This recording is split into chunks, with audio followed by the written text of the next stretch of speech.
Okay, thanks for watching another video. This time we're looking at the thermostat on a Honda 150 outboard Vtec engine.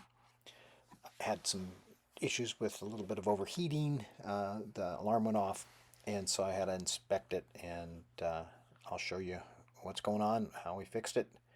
Here's the diagram from the Honda. It shows you the parts. There's two of them on this thing. This is all sourced from boats.net, and you want to notice that these two thermostats are different items.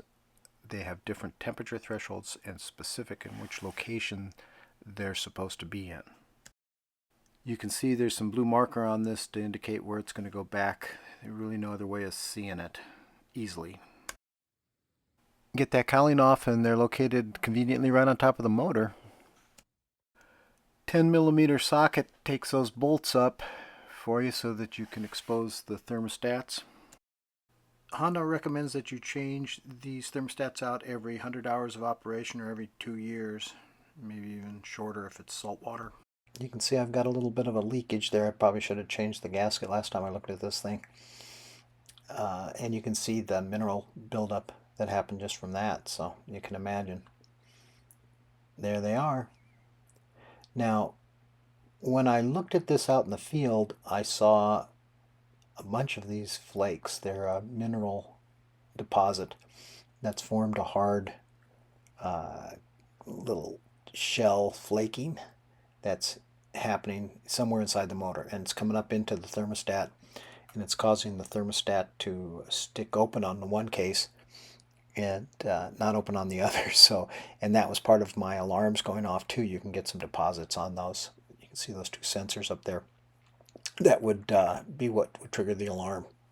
So you can see buildup. That's never a good thing. So you can check those, clean them, and then you want to test the thermostat itself. Make sure it's functioning, make sure it's all cleaned up and working, make sure that those areas where the sensors are cleared of debris as well before you reassemble. To test this, you want to boil up some water and immerse the thermostat in that. It should open up from the heat of the water.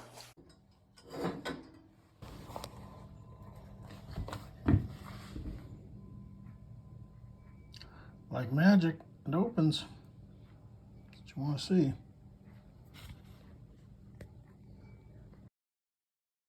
Now when you go to put this back together, there's some gaskets that you might want to replace or put some silicone on. And on the off chance that you get these thermostats mixed up, they are marked on the bottom of the thermostat. There's one that's a 50 centigrade and a 60 centigrade. The 50 centigrade goes on the stern and the 60 centigrade goes towards the bow. Now as you put this back together, good idea to use the anti-seize lubricant on these bolts. Make sure it doesn't have any copper in it if you can. Get it on the threading, not on the bottom of the bolt, or else it won't bottom out, won't get your proper torque, which is 7 foot-pounds. Well, I ran it in my little horse trough dunk tank with some salt away, see if I can get that stuff loosened up, softened up, and moved out of the motor. Opened up the thermostats again, took a look, seems like it's got quite a bit of debris gone. Well, I hope this was helpful for you, and if you would hit that like and the subscribe button, that really helps me out on the channel, and I'll keep these coming at you.